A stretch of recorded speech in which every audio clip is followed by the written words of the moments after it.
Assalamualaikum warahmatullahi wabarakatuh. Waalaikumsalam warahmatullahi wabarakatuh. Perkenalkan, kami dari kelompok 5 yang beranggotakan saya Nata Kitara Zahra, Saya Fadila Hasani. Dan Keputusan. Saya Nada Lainnya. dan di sini kami akan mempresentasikan mengenai toleransi. Pengertiannya akan dijelaskan oleh Nada. Pengertian dari intoleransi. Menurut Kamus Besar Bahasa Indonesia, arti intoleransi adalah ketiadaan tenggang rasa. Istilah ini lebih memiliki makna yang berbanding terbalik dengan toleransi. Faktor penyebab dari intoleransi. Yang pertama ada status ekonomi, yang kedua ada status sosial, 3 kualitas pendidikan, 4 informasi keagamaan dan fanatisme, 5 politisasi agama. Lalu ada jenis-jenis intoleransi.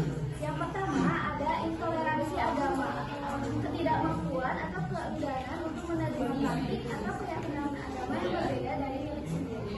Kemudian yang kedua ada intoleransi etnis, sikap atau tindakan yang menunjukkan ketidaksetujuan atau permusuhan terhadap individu atau kelompok karena perbedaan jenis atau ras. Yang ketiga ada intoleransi budaya. Intoleransi budaya tidak menghargai atau menolak kebiasaan, tradisi, atau norma yang berasal dari budaya yang berbeda. Terus yang keempat, intoleransi sosial. Diskriminasikan terhadap orang-orang berdasarkan status sosial mereka, misalnya miskin atau kaya, pendidikan atau latar belakang pekerjaan. Yang kelima ada intoleransi politik. Ketidakmampuan untuk menerima pandangan atau ideologi politik yang berbeda.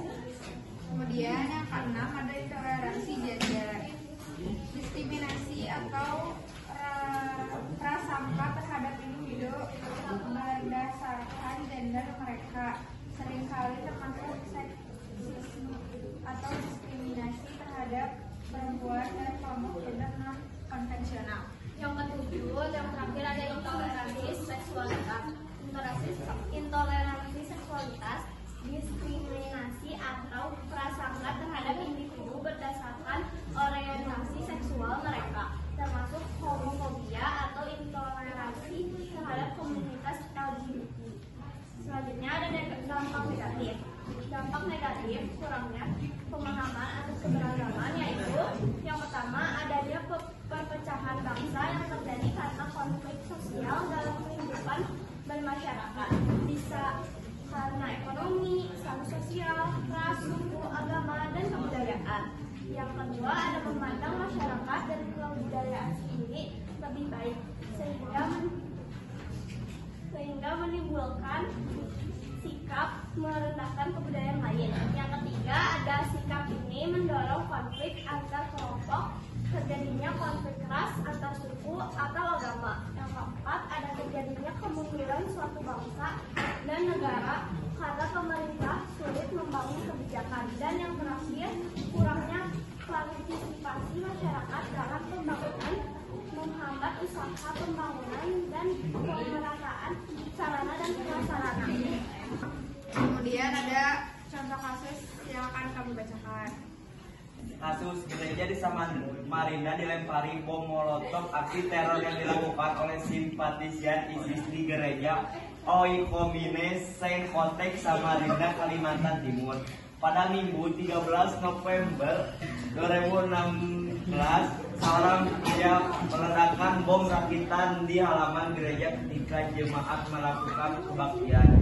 Seorang balita usia 2 tahun bernama Intan Olivia Marbun meninggal akibat luka bakar yang sangat parah. Sementara 3 anak lainnya mengalami luka yang tak kalah serius. Padahal sebelumnya peristiwa nahas ini terjadi, anak-anak tersebut tengah bersuka cita bermain di halaman gereja. Terus solusi dari kasusnya, tersangka yang saat kejadian menggunakan kaos bertulisan jihad ternyata merupakan simpatisan ISIS. Kini ia telah mendekam di balik jeruji besi usai dijatuhi hukuman seumur hidup oleh majelis hakim di Pengadilan Negeri Jakarta Timur, Senin 25/09/2017. Ada yang mau bertanya? Izin bertanya, apa yang menyebabkan? menyebabkan masyarakat menjadi intoleran terhadap perbedaan agama? Yang pertama ada sikap individu yang menolak perbedaan agama. Yang kedua ada sikap individu yang menolak perbedaan agama. Yang ketiga ada tindakan individu yang menolak perbedaan agama. Yang keempat ada kebiasaan individu yang menolak perbedaan agama. Yang kelima ada Jadi ada sebagian masyarakat yang fanatik terhadap agamanya. Jadi kayak dia tuh apa ya, merasa bahwa agamanya tuh yang paling benar, yang paling baik. Jadi ya gitu, kurang menghargai agama yang lain. Jadi anggapnya agama lain tuh jelek aja gitu, nggak benar. Ada lagi? Ada mau bertanya lagi? Bukan. Boleh kan, Sar? Apa peran pemerintah selain yang disebutkan untuk mengatasi intoleransi? Pemerintah menyelesaikan intoleransi antar umat beragama di mana pemerintah melakukan sosialisasi terhadap masyarakat mengenai aturan-aturan yang menjadi landasan kerukunan antar umat beragama dalam Pancasila dan Undang-Undang Dasar 1945 dengan dialog dan musyawarah dengan masyarakat. Selanjutnya, Ada lagi? Gak ada.